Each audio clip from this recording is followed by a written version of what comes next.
Good morning, YouTube. All right, let's do something a little luxurious. How about some red wine braised short ribs? You're gonna like this one. All right, let's cook, y'all. We got a family to feed. All right, we're getting ready to braise some short ribs. And we're gonna do a lot of stuff in layers or a lot of stuff in stages. Nothing is difficult, but short ribs are expensive, you know? I bought, how many did I buy? I bought not quite 6 pounds, and it's 40 bucks. So anytime you're talking about $7, $8 a pound for something, you want to make sure that you're doing the absolute best you can by it, right? So this is what I bought. There's two types of short ribs that you'll find. One, you'll find the entire rib cut into about a 3-4 inch piece like that. This is cross-cut across the ribs, and so each piece of the beef that I've got here has some bone in it, right? That means tons of flavor. It also means the marrow is going to slowly cook out, render into that. All the cartilage and the fat, all of those are going to contribute to this amazing braising liquid that we're going to end up with. And we're going to turn that into gravy. All right, so the first thing I'm doing is starting with a package of bacon. And like I said, I've got not quite 6 pounds of the short ribs. If you have the other kind, that's fine. You're gonna do the exact same thing. None of your cooking times are gonna be any different, nothing. The one thing about this, like I said, none of it's difficult. The one thing you got to have is a bit of patience, okay? So actually, you don't have to sit here and watch me cut this bacon. Here's what I'm gonna do.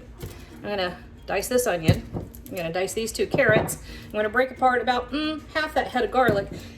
Dice up all this bacon like I'm doing right here and get it browned off over here, over there in my big purple Dutch oven, okay? I'll be back when there's something more interesting to see. All right, so our bacon is all browned, and we're just gonna set it aside. Woo, that's popping. There's a lot of grease down in here, so at this point, it's your choice. You can, if you want to, go ahead and drain the bacon grease, or you can wait, because we're gonna have, actually, I am gonna pause in a second and drain the bacon grease, because our next step is we're gonna brown those short ribs.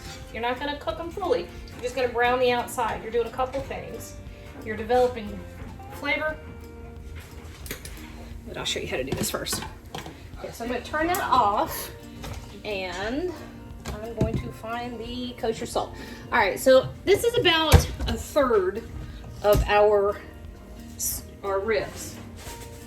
And at this stage, all we're gonna do is start to brown them. All right, so I'm gonna drain off most, but not all, of our bacon grease. And then these are, man, my salt's being weird.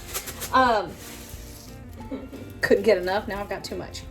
So I'm gonna drain off about all but a tablespoon or so.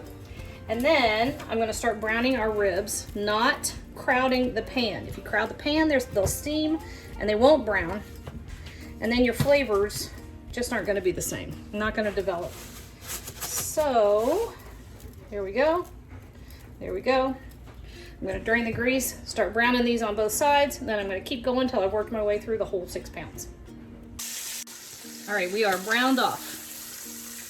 At this point, take a look at the bottom of your skillet, or your, not your skillet, but down in here, look at the stuff down in here. If you have more than just a little bit of grease, go ahead and drain it off. We don't have all that much. Now we had a little bit from the, so a couple tablespoons at most. We're gonna go ahead and leave that in there. We had a little bit left over from the bacon. Okay, so here's our onion, our carrots, and the garlic. We're gonna throw these in here and let them just start to soften up. We're not gonna be too precious about it. Anyway, we had a little bit of oil left from the bacon. We drained off all but a tablespoon or so of that, and we left all the bits. And then we've got where we were browning our meat. A lot of brown bits in the bottom from that too. And as your vegetables start to soften and release their liquid, it'll help pick all those flavors up off the bottom of the pan, and it's going to end up in your braising liquid, right? All right, we're going to give this about 5 minutes. Oh, I did go ahead and preheat the oven to 350 degrees. All right, in a prime example, or do as I say and not as I do, I'm out of tomato paste. However, if you really want this sauce to be incredibly rich and luscious, put a couple tablespoons of tomato paste in it after you've let your veggies go for about 5 minutes and stir it up real well. I'm out. Not going to the store. Not going to do it. Okay. Anyway, it's going to be delicious even without it. All right, so we're going to throw a few things in here. First of all, we're going to put our ribs back in. We're braising. What is braising? Braising is when you cook with a little bit of liquid over an extended period of time in a covered or enclosed container. So braising, anything you do in a Dutch oven, you can braise just about anything. Some things are great braised, some things are too delicate, but anything that has a lot of fat or cartilage or collagen in it, which this has all of those, braising is perfect because you're really going to break down all those things. And your collagen, your connective tissues, or any liquid that's left on your pan, right in there too. The collagen will dissolve over time. You need to keep it nice and low and slow. It'll dissolve over time into your sauce. And that's what helps make your sauce so rich and silky. All right. A couple of big sprigs of rosemary. I have fresh rosemary. If you're using dried rosemary, that's, I'd say, about a tablespoon, okay? Be careful though, it can take over everything. I'm gonna grab a bay leaf, which I forgot to do, but I'm gonna grab a bay leaf. Half a cup of red wine. This is just a Cabernet. Nothing fancy. You can use whatever you've got left over, as long as it's not sweet. You don't want sweet. All right, this is equal parts garlic powder, onion powder, kosher salt, black pepper, and MSG. I can hear the screams now. There has never been any scientific basis for stating that MSG causes any kind of health problems. If you don't like it, leave it out. For the love of God, don't talk to me about it. It's your choice. You're making your own food. Do what you want. I happen to love how it accents flavors. All right, quarter chicken broth.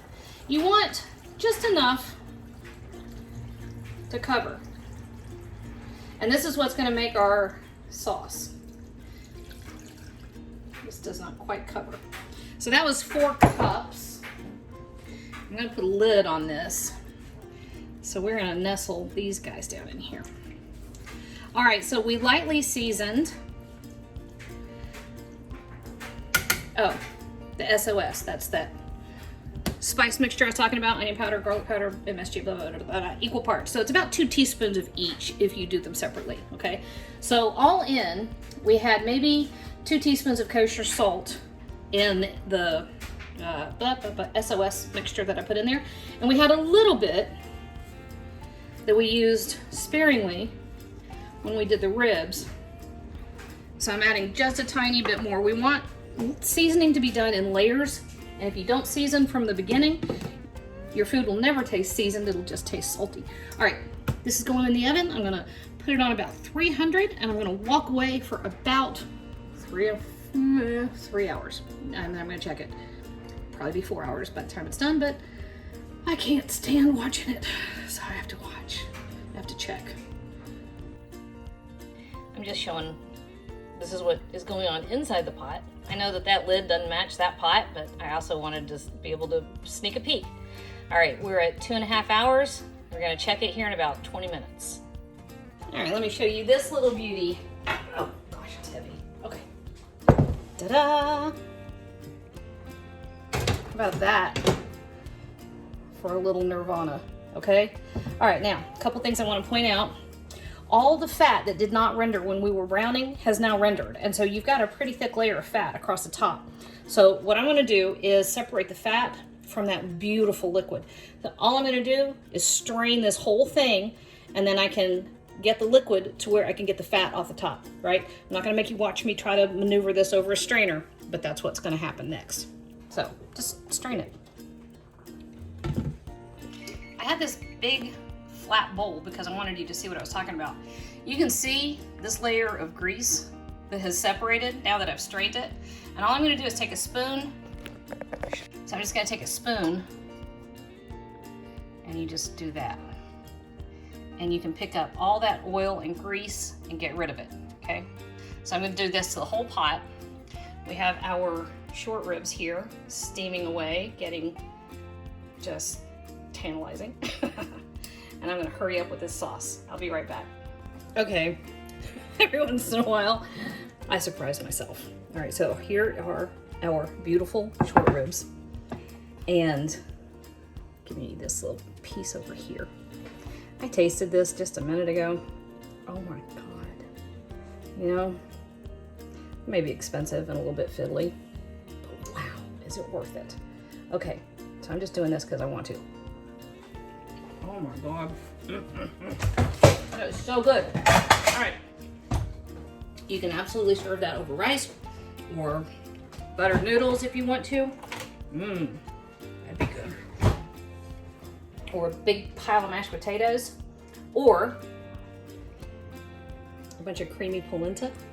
How about that? All of those are really good ideas. All right, so I'm doing this real quick. All right, so I'm gonna take my spare ribs right over the top, just like that. Whoops. Oh, they're falling apart. It's such a beautiful thing. Just like that. And a little bit of the sauce.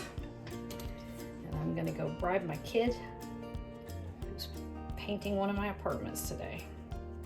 That ain't a bad thank you. Now is it?